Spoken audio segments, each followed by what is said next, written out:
It's astounding. Time is fleeting. Madness takes its toll. But listen closely. Not for very much longer. I've got to keep control.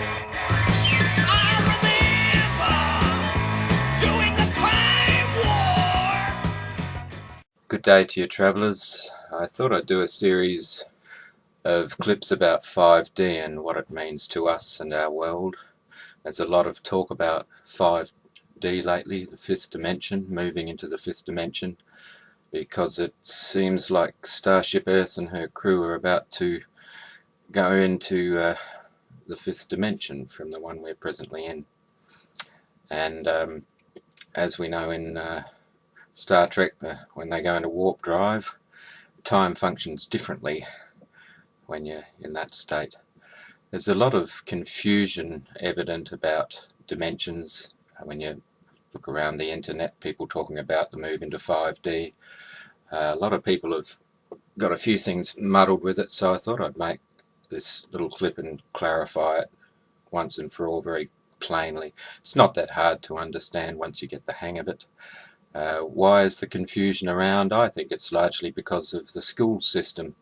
When I did geometry at school, we learned about the first and second dimension and the zero dimension of a point, but we were told that this was they didn't really exist, these dimensions. They were just a convenience for teaching us mathematics.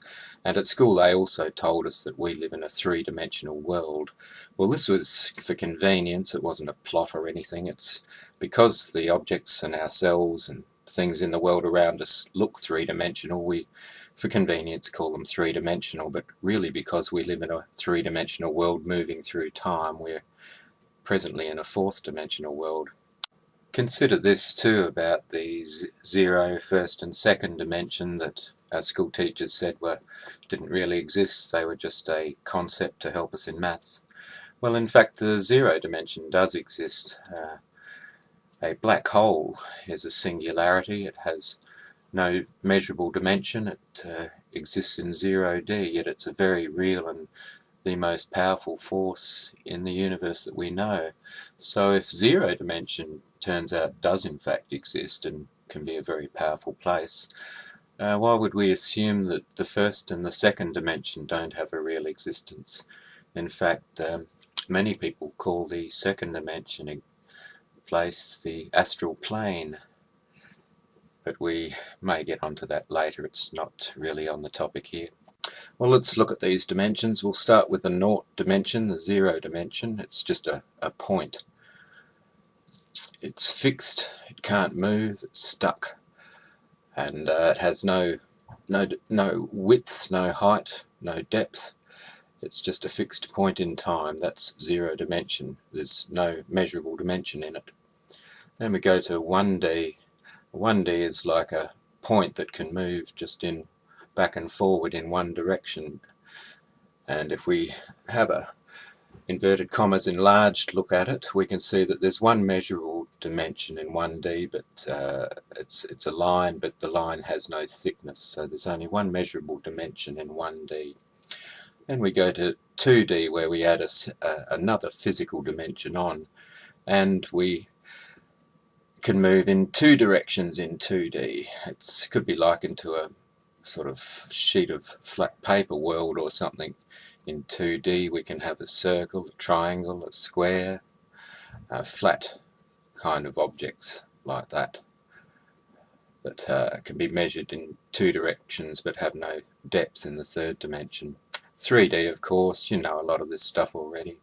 3D is where we have a third physical dimension, an X, Y and a Z axis we use in geometry, and in 3D we have what we call solid objects with volume, like a sphere, a pyramid, a cube, and it's the world around us looks 3D. So now let's have a look at 4D and see why we're actually in a four-dimensional world now, not a 3D one. In the fourth dimension we have the three physical dimensions but we have a fourth dimension of time. Now in 4D in our world, time seems to be fixed and it moves in a single direction. It's locked in, we can't go backwards in time or forwards in time, sideways in time. We can't speed time up or slow it down generally, except in a few atom splitting machines perhaps. But as far as our world goes that we exist in, time is a fixed quantity that we just have to deal with the best way we can. And in 5D, this is where the difference comes. If you look at the timeline down there in the 4D diagram, time is fixed. Whereas in 5D, time gets an extra dimension added onto it. So now we've got 3 physical dimensions and 2 time dimensions. And whereas time's fixed in 4D and 5D, we can move back and forward in time. Can go back to the past, into the future, or anywhere in between. And that is what 5D implies. Now, let's have a look at a comparison of 0D to 1D. Just as in 0D, space is fixed and stuck, immovable in a sense, and compared to 1D, where suddenly you've got movement, a dimension of movement you don't have in 0D. And likewise, from 4D to 5D, it's a similar thing. In 4D we're stuck in time, but in 5D we'll be able to move back and forward through time just as easily as we can move back and forward through a room in 4D. The following videos I'll talk some more about how it's going to feel as we approach 5D. Things are going to change inside us and around us, but the good news is don't panic, you're not going mad, everything's going to be fine. We'll also talk about some of the earth changes that will be coming along, and once we get through the important stuff we might talk a bit about what aliens have got to do with the approaching 5D time, things like that, because it's all part of the big picture. So in 5D things are going to be very different to in 4D. In 4D we're sort of locked or hidden away in a fraction of time somewhere, whereas in 5D we'll be a lot more opened up. It's like moving out of a dark cubby hole out into the bright sunlight of a beautiful forest with a stream.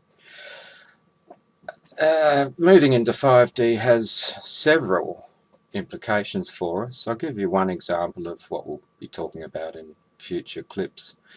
Is consider this. Many years ago in the 80s I did a little bit of a meditation on time. I was reading a lot of astrophysics at that time, and I thought I did a little exercise for a few weeks and considered if we remove time out of the picture, is it possible to still have anything to worry about?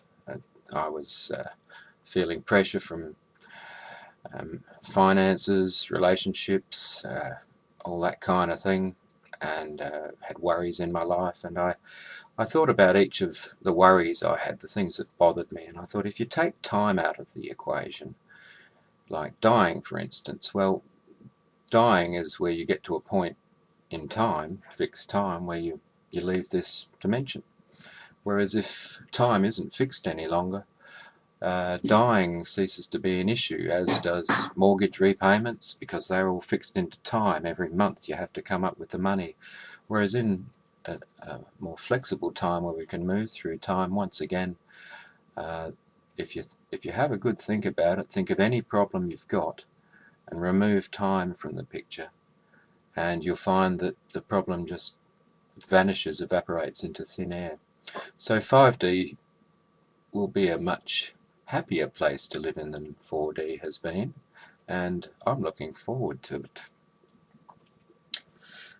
Anyway, if you enjoyed this vid, have a look at the next ones, and love and light to you all in these interesting times we live in.